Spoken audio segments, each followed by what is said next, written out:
গতকালকে একটা খবরটা দেখছি গতকালকে রিফাতদেরকেও জানাইছি, খবরটা দেখাইছিলাম ঠিক না? খবরটা ছিল এমন, বরিশালে একটা জায়গায় আপন ভাই দুই ভাই মিলে আপন ভাইয়ের দুইটা চোখ উঠায় ফেলছে। আপনি চিন্তা করতে পারেন, আপন দুই ভাই মিলে কি করছে? মেঝো ভাইয়ের দুইটা চোখ কি করছে? মানে আয়ামে জাহিলিয়াতের যুগে যেমন হানজালা কি করছে, তার কলিজা একজনের আল্লাহ রাসূল সাল্লাল্লাহু আলাইহি ওয়াসাল্লামের চাচার কলিজা ছিঁড়ে চাবায়া খাইছে। জীবন্ত মানুষের কলিজা বের করে দিয়া তাকে হত্যা করে তার কলিজা চাবায়া খাইছে, এমন একটা বর্বর যুগ ছিল না? সেই যুগের একটা অবস্থার বর্তমান সময়ে কিভাবে, ওটা তো দূরের আত্মীয় না, আত্মীয় ছাড়া আপন ভাই কিভাবে আপন ভাইয়ের চোখ দুটো উঠাইতে পারে? আপনি চিন্তা করতে পারেন। তারপর কে ছিল সামনে? বাবার নির্দেশে দুই ভাই মিলে আরেক ভাইয়ের চোখ উপড়ায় ফেলছে। তারা যদি ছোট যুবক হইতো তাইলে একটা কথা ছিল, বৃদ্ধ হয়ে গেছে, তাদের বয়স হয়েছে, সেই বয়স একটা মিনিমাম 50 হবে তাদের বয়স। এই বছর বয়সে আপন ভাইয়ের প্রতি কেমন তাদের বিদ্বেষ, কেমন মানে তাকে পাশের গ্রাম থেকে জমি জমা নিয়ে তাদের মধ্যে বিরোধ চলছিল, ভাইদের মধ্যে জমি জমা নিয়ে কী ছিল, বিরোধ চলছিল। এবং যার চোখ উপড়ানো হয়েছে সেই ব্যক্তি টাকা পাবে আরেকজনের কাছে, মানে ওই ভাইদের কাছে টাকা পাবে। তো এই নিয়ে অনেক কথা কাটাকাটি হচ্ছে। একদিন ডাক দিয়ে নিয়ে গেল যে আসো এই ব্যাপারে তোমার সাথে মিউচুয়াল করব। তাকে ডেকে নিয়ে যায় রাতের অর্ধেক 2টা-2:30টার দিকে তার চোখ যে উপড়ায় ফেলছে। আপনি চিন্তা করতে পারেন কখন এই কাজটা করতে পারে মানুষ? চিৎকার চেঁচামেচি করছে, আপন ভাই চিৎকার চেঁচামেচি করছে, রক্ত বের হচ্ছে। সেই জায়গায় ভাই কিভাবে চোখ দুইটাকে টেনে উপড়ে ফেলছে, টেনে 2টা চোখ উপড়ে ফেলে বাবার হাতে তুলে দিছে চোখ 2টা। জমি জমা কেমন অবস্থা দেখছেন? আচ্ছা, জমি যদি আপনি না পান আপনাদের কোনো সমস্যা হবে? বাবার কাছ থেকে যদি কোনো ভাগ না পান, বাবা ভাগ দেখ আর না দেখ, যদি ভাগ দেয়ও আপনাদের কোনো সমস্যা হবে? কারণ যোগ্যতাশীল ব্যক্তিরা কখনো বাবার পৈতৃক সম্পত্তির আশা করবে না। রাসূল আকরাম সাল্লাল্লাহু আলাইহি সাল্লাম ইন্তেকাল করছেন, কোনো সম্পদ রেখে গেছেন? তার কি সম্পদের অভাব ছিল? তার তো 4টা মেয়ে ছিল জীবিত, তারপরে একটা মেয়ে মারা গেছে, জীবিত ছিল না, 4টা মেয়ে, একটা মেয়ে মারা গেছে। তারপরে উসমান রাদিয়াল্লাহু তাআলা যেই মেয়েকে বিয়ে করছিলেন, ওই মেয়ে মারা যাওয়ার পরে আল্লাহ রাসূল সাল্লাল্লাহু আলাইহি ওয়াসাল্লাম আরও একটা মেয়েকে উসমান রাদিয়াল্লাহু তাআলার কাছে দিলেন। এই জন্য উসমান রাদিয়াল্লাহু তাআলাকে জিন্নুরাইন বলা হয়। তো জমি জমার লোভ কতটুকু ভয়ঙ্কর, যে আপন ভাইকে হত্যা করতে বাধ্য করে জমি জমার লোভ। আপনি কি কখনো জমি জমার লোভ করবেন? আপনাদের ছোট ভাই ছোট বোন যারা আছে তাদেরকে, অথবা বড় ভাই, ওদেরকে যদি আপনার ভাগেরটা দিয়ে দেন, আর আপনি যদি যোগ্যতা অর্জন করে কাজ করেন, বিশ্বাস রাখেন রিজিকে যা আছে তাই আপনি পাবেন। যাই রিজিকে আছে আপনি কি তাই পাবেন। এই চুল পরিমাণ কমও পাবেন না, বেশি পাবেন না। আল্লাহ তাআলা আপনার রিজিক রেখে পৃথিবী থেকে বিদায় করবেন না। আপনার রিজিক শেষ করে তারপরে আল্লাহ তাআলা আপনার আপনার মৃত্যু দিবেন।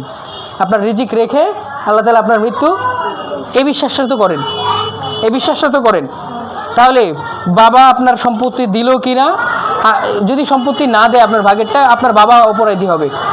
আপনি সম্পত্তি পাবেন, আপনি অধিকার রাখেন, কিন্তু এই অধিকার খাটাইতে যায় আপনার আপন ভাইয়ের সাথে কখনো দ্বন্দ্ব করবেন? আপনার আপন বোনের সাথে কখনো দ্বন্দ্ব করবেন? আপন ভাই বোনদের সাথে জমি জমা নিয়ে, ভাই বোন কেন, কোনো মানুষের সাথে জমি জমা নিয়ে দ্বন্দ্ব করবেন না। কারণ যেই দিন জমি জমা নিয়ে দ্বন্দ্ব করলেন, পরের দিন যদি আপনি মারা যান, তো এই জমি জমা নিয়ে দ্বন্দ্ব করে কি লাভটা হইল বলেন? কোনো লাভ হবে?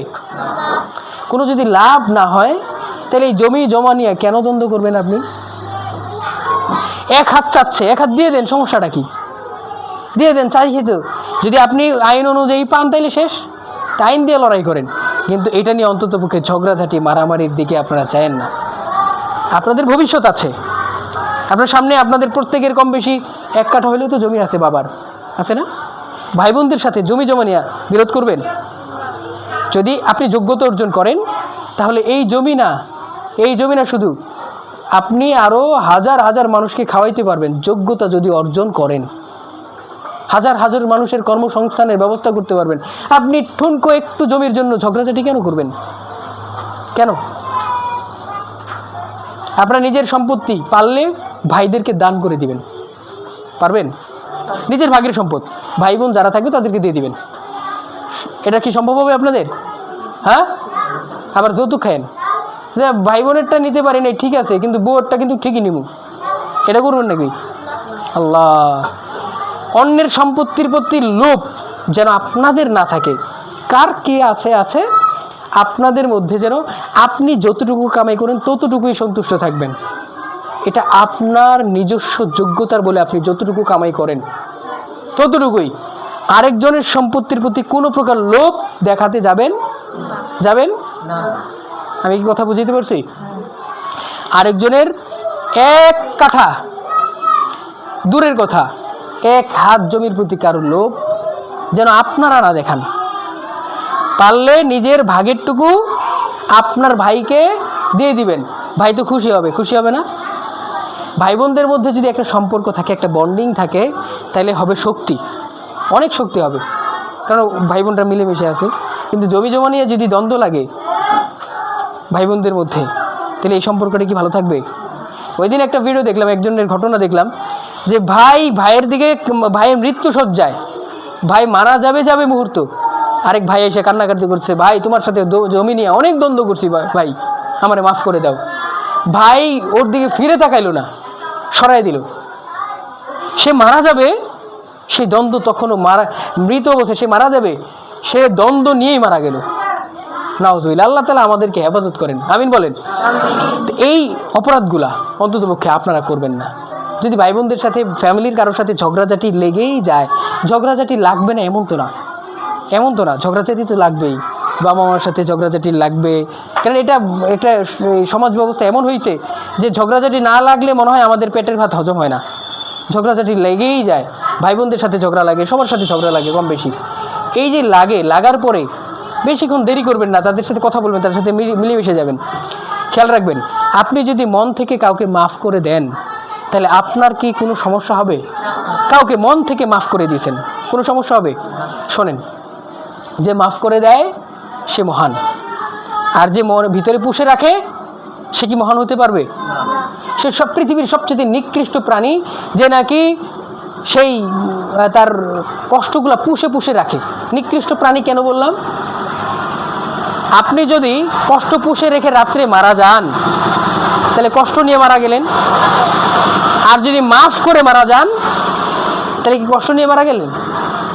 আপনার সাথে কেউ অন্যায় করছে, আপনি সাথে সাথে তাকে মাফ করে দিলেন। আল্লাহর জন্য আমি তোমাকে মাফ করে দিলাম, কারণ আমি আল্লাহর মাফ প্রত্যাশী। আল্লাহ গফুরুর রহিম না? আল্লাহ তাআলা একটা গুণ না, সিফতি গুণ না একটা? আল্লাহ তাআলা মাফ করে নেওয়ালা, আল্লাহ তাআলা মাফ করবেন না?